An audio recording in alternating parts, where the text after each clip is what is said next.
ಭೂಮಿ ಕಿತ್ಕೊಳಕ್ ಬರ್ತಾರ ಸರ್ಕಾರ ನೋಡಿದ್ರೆ ಈ ಕಳೆದೋಗಿರೋ ಬ್ರಿಟಿಷರ ದಬ್ಬಾಳಿಕೆ ಮತ್ತೆ ಗುಲಾಮ್ಗಿರಿ ನೆನಪಾಗ್ತೈತೆ ನನಗೆ.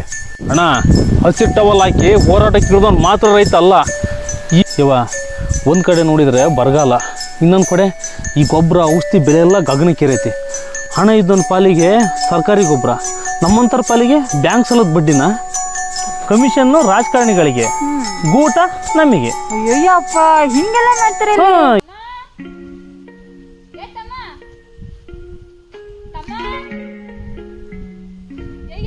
ಹುಡುಗನೇ ಒಂದು ಬೆಳಗ್ಗೆ ಹೋಗ್ಯಾನ, ಮಧ್ಯಾಹ್ನ ಊಟಕ್ಕೆ ಬಂದಿಲ್ಲ, ಎಂತಿಲ್ಲ, ಇರಕ್ ಹೋಗ್ಬೇಕು. ಅವ್ವ ಏನ್ ಹೆಡ್ರಿ ಹೆಂಗ್ ಹೋಗಿದ್ದಾಳ ಅನ್ನೋ ತಲೆಗಿಲ್ಲ ಇವನಿಗೆ. ಅಷ್ಟು ಕೆಲಸ ಹಂಗ ಇವನಿಗೆ. ಏ ಹುಡುಗ ತಮ್ಮ, ಏನ್ ಈ ಹಕ್ಕಿ ಹೋಗ್ಯಾನ, ಕೆಳಗಡೆ ಹಕ್ಕಿ ಹೋಗ್ಯಾನ, ಅವ್ನ್ ಮಾಡೋಣ ಫೋನ್ ಮಾಡೋಣ.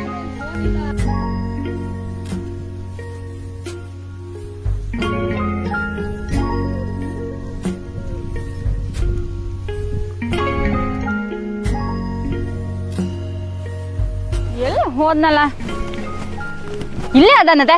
ಏ ಹೋಯ್ತ್ರೇನಿ.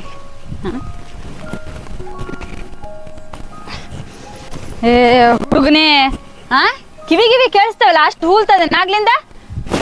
ಒಂದು ಬೆಳಗ್ಗೆ ಆಗೈತಿ, ತಿಂಡಿಗೆ ಬಂದಿಲ್ಲ, ಊಟಕ್ಕೆ ಬಂದಿಲ್ಲ, ಮನೆಯಾಗಿದ್ದಾರೆ ಏನ್ ಆಗ್ಬೇಕನ್ನೋದಿಲ್ಲ ನಿನಗೆ. ಅಂತ ಎಂತ ಕೆಲಸ ಮಾಡಕತ್ತಿ ಗದ್ದೆ ಕೂತ್ಕೊಂಡ್ ನೀನ? ಎಂತ ಇಲ್ಲವ, ಯಾಕ ಒಂಥರ ಬೇಜಾರಾತು, ಸುಮ್ಮನೆ ಕುಡ್ದು. ಯಾಕಮ್ಮ ಬೇಜಾರು? ಓ, ಮಳೆ ಬಂದಿಲ್ಲ ಅಂತನಾ? ಅಯ್ಯೋ ಹುಡುಗ, ಹುಡ್ಸಿದ್ದೆ ಅವ್ರ ಹುಲ್ ಮೇಸಲ್ಲೇನ, ದೇವ್ರ ಕಂಡು ಬಿಡ್ತಾನೆ. ಹೇಳಿ ಊಟಕ್ಕೆ ಹೋಗೋಣ. ಹಂಗೆಲ್ಲವ, ನಿಂಗೆ ಗೊತ್ತಲ್ಲ, ಈ ಮಳೆ ಆದರೂ ಇವತ್ತಲ್ಲ ನಾಳೆ ಕೈ ಹಿಡಿಬೋದು ಅಂತ ನಾವು ನಂಬೋದು. ಆದರೆ ನಾವ ಓಟ್ ಹಾಕಿ ಗೆಲ್ಸಿದ್ದು ಈ ಸರ್ಕಾರನ ಮಾತ್ರ ನಂಬಕ್ಕಾಗಲ್ವ. ರೈತನೇ ದೇಶದ ಬೆನ್ನೆಲುಬು ಅಂತ ಭಾಷಣ ಬಿಗಿ ಇವರು ಅದೇ ರೈತನ ಬೆನ್ಮೂಳೆ ಮುರಿಯಾಕ ನಿಂತಾರವ. ಎಂತಾತ ಸ್ವಲ್ಪ ಬಾಯ್ ಬಿಟ್ಟು ಹೇಳಿ, ನನಗೆ ಅರ್ಥ ಆಗ್ತಿಲ್ಲ. ಇವ ಒಂದು ಕಡೆ ನೋಡಿದರೆ ಬರಗಾಲ, ಇನ್ನೊಂದು ಕಡೆ ಈ ಗೊಬ್ಬರ ಔಷಧಿ ಬೆಲೆ ಎಲ್ಲ ಗಗನಕ್ಕೇರೈತಿ.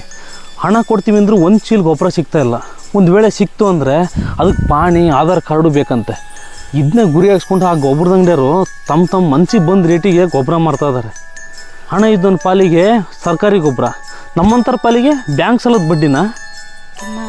ನಂಗೆ ನಿಜವಾಗ್ಲೂ ಇಷ್ಟು ದಿವಸ ಗೊಬ್ಬರ ತರ್ತೀರಿ, ಏನೋ ಹಾಕಿ ಬರ್ತೀರಿ ಅನ್ಕೊಂಡಿದ್ದೆ. ಹಿಂಗೆಲ್ಲ ಕತ್ತಿ ಐತೆ ಅನ್ನೋದು ಗೊತ್ತಿರಲಿಲ್ಲ ಬಿಡ. ಒಂದೇ ಅಲ್ಲವ, ಡೀಸೆಲ್ ರೇಟು, ಪೆಟ್ರೋಲ್ ರೇಟು ತಿಂಗಳ ಜಾಸ್ತಿ ಆಗ್ತೈತೆ. ಅದರಿಂದ ನಮ್ಮ ಉಳುಮೆ ಖರ್ಚು ಕೂಡ ಜಾಸ್ತಿ ಆಗ್ತೈತೆ. ಈಗ ಇಷ್ಟೆಲ್ಲ ಖರ್ಚು ಮಾಡಿ ಒಂದು ವೇಳೆ ಮಳೆ ಕೈ ಕೊಟ್ಬಿಟ್ರೆ, ಅಥವಾ ಬೆಳೆ ಚೆನ್ನಾಗಿ ಬಂದು ಒಳ್ಳೆ ಬೆಳೆನೇ ಸಿಗಲಿಲ್ಲ ಅಂದರೆ ಬಡ್ಡಿ ಸಾಲ ಹೆಂಗೆ ಕಟ್ಟೋದವ್ವ? ಮುಂದಿನ ಬಂಡವಾಳಕ್ಕೆ ಎಲ್ಲಿಂದ ದುಡ್ಡು ಮಾಡೋದು ನಾವು? ನಮಗೆ ಇದು ದೊಡ್ಡ ತಲೆನೋವಾಗಿದ್ದರೆ ಈ ಸರ್ಕಾರದವರು ಅದೇನೋ ವಿದ್ಯುತ್ ಖಾಸಗೀಕರಣ ಅಂತೆ. ಒಂದು ವೇಳೆ ವಿದ್ಯುತ್ ಖಾಸಗೀಕರಣ ಮಾಡಿಬಿಟ್ರೆ ಬಿಲ್ ಹೆಂಗೆ ಕಟ್ಟೋದವ್ವ? ತಮ್ಮ, ಈ ಖಾಸಗೀಕರಣ ಅಂದಲ್ಲ, ಹಂಗಂದ್ರೆ ಏನು? ಖಾಸಗೀಕರಣ ಅಂದರೆ ಸರ್ಕಾರದ ಒಡೆತನದಾಗಿರೋ ಸಂಸ್ಥೆಗಳಾಗಲಿ, ಉದ್ಯಮಗಳಾಗಲಿ, ಅಥವಾ ಆಸ್ತಿಗಳಾಗಲಿ, ಇವನ್ನ ಮೂರನೇ ವ್ಯಕ್ತಿಗೆ ಅಥವಾ ಕಂಪ್ನಿಗಳಿಗೆ ಅಥವಾ ಯಾವುದೋ ಖಾಸಗಿಯವರಿಗೆ ವರ್ಗಾಯಿಸ್ಕೊಡೋದಕ್ಕೆ ಖಾಸಗೀಕರಣ ಅಂತಾರೆ. ಈ ಕಂಪ್ನಿಗಳು, ಈ ಮೂರನೇ ವ್ಯಕ್ತಿ, ಈ ಖಾಸಗಿಯರೆಲ್ಲ ನನಗೆ ಹೆಂಗೆ ಕಾಣ್ತಾರೆ ಅಂದರೆ ದಲ್ಲಾಳಿಗಳ ಕಣೆ ಯಾಕಾರೆ. ಈ ನಮ್ಮ ದನದ ವ್ಯಾಪಾರದಾಗ ದಲ್ಲಾಳಿ ಕಮಿಷನ್ ತಗೋತಾನೆ. ಇಲ್ಲಿ ದಲ್ಲಾಳಿನೇ ಗೌರ್ಮೆಂಟಿಗೆ ಕಮಿಷನ್ ಕೊಡ್ತಾನೆ. ಅಂದ್ರೆ ಕಮಿಷನ್ನು ರಾಜಕಾರಣಿಗಳಿಗೆ, ಗೂಟ ನಮಗೆ. ಅಯ್ಯಪ್ಪ, ಹಿಂಗೆಲ್ಲ ಮಾಡ್ತಾರೆ. ಇದೇ ಇರೋದು. ನೋಡ್ತಮ್ಮ, ನಮಗೆ ಎಂತ ಗೊತ್ತಾಗಲ್ಲ ನೋಡು. ಅದೇ ಅಯ್ಯಪ್ಪ, ನಾವ್ ಏನೋ ಸರ್ಕಾರದ ನಮಗೆ ಏನೋ ಮಾಡ್ತಾರ ಅಂತ ನಾವು ಒಟ್ಟು ಇವು ದನದ ವ್ಯಾಪಾರ ಆದಂಗ ಆಗ್ಯಾವಂಗಾರ. ಹ್ಞೂನವ, ಬರೇ ಇದೆ ಈಗ ನಡೀತಿರೋದ ಇಂಥವು. ನೋಡು, ಓದಿಲ್ಲ ಬರ್ದಿಲ್ಲ ಎಂತ ಅರ್ಥ ಬಕ್ತಮ್ಮ ನಮಗೆ. ಅಮ್ಮ, ಓಟ್ ಹಾಕದ್ರಾಗ ದೊಡ್ಡ ತಪ್ಪು ಮಾಡ್ಬಿಡ್ತೇವಲ್ಲ ನಾವು. ಹೌದವ ಯಪ್ಪ, ಇನ್ ಹುಷಾರಾಗಿರ್ಬೇಕು ನೋಡ. ಅದೊಂದೇ ಅಲ್ಲವಾ, ಹುಟ್ಟಾಗಿಂದ ಇಲ್ಲಿವರೆಗೂ ಕನಿಷ್ಠ ಸೌಲಭ್ಯವನ್ನು ಕರೆಕ್ಟಾಗಿ ಒದಗಿಸೋಕ್ಕಾಗದಿರೋಂಥ ಈ ಸರ್ಕಾರಗಳು ಇವಾಗೂ ನಮ್ಮ ಇದೇ ಪರಿಸ್ಥಿತಿಗೆ ಇಟ್ಟಿದ್ದಲ್ದೆ, ಈ ಭೂಮಿನೇ ದೇವರು, ಅನ್ನ ಕೊಟ್ಟು ಬದುಕ್ತಿರೋ ನನ್ನ ತಾಯಿ ಅಂತ ಸ್ವಾಭಿಮಾನದಿಂದ ಬದುಕ್ತಿರೋ ನಮಗೆ ಮತ್ತು ನಮ್ಮ ಪೂರ್ವಜರ ಭಾವನಾತ್ಮಕ ನಂಟಿನ ಮಧ್ಯೆ ಇರೋಂಥ ಈ ಭೂಮಿ ಕಿತ್ಕೊಳಕ್ಕೆ ಬರ್ತಾರ ಸರ್ಕಾರ ನೋಡಿದರೆ ಈ ಕಳೆದೋಗಿರೋ ಬ್ರಿಟಿಷರ ದಬ್ಬಾಳಿಕೆ ಮತ್ತು ಗುಲಾಮ್ಗಿರಿ ನೆನಪಾಗ್ತೈತೆ ನನಗೆ. ಲೇತಮ್ಮ, ಅಲ್ಲೇನಾರ ಭೂಸ್ಥಿತನ ಮಾಡ್ತಾರಂತ ನೀನು ಇಲ್ಲಿ ತಲೆಗೆಡ್ಸಿ ಕೂತ್ಕೊಂಡ್ರೆ ನಮ್ಮ ಬದುಕು ಬೆಳೆ ನೋಡ್ರಿ ಯಾರದಾರಲ್ಲಿ ದೇಶಕ್ಕೆ ನಮಗೆ ಹಾಕೈತಲ್ಲ. ಏನು ಲೇತಮ್ಮ, ನಾವು ಇಟ್ಟು ದಿವಸ ಬದುಕು ಬೆಳಕಿಂದ ಜೀವನ ಬೆಳಕಿಂದ ಬರಲ್ಲಣ್ಣ.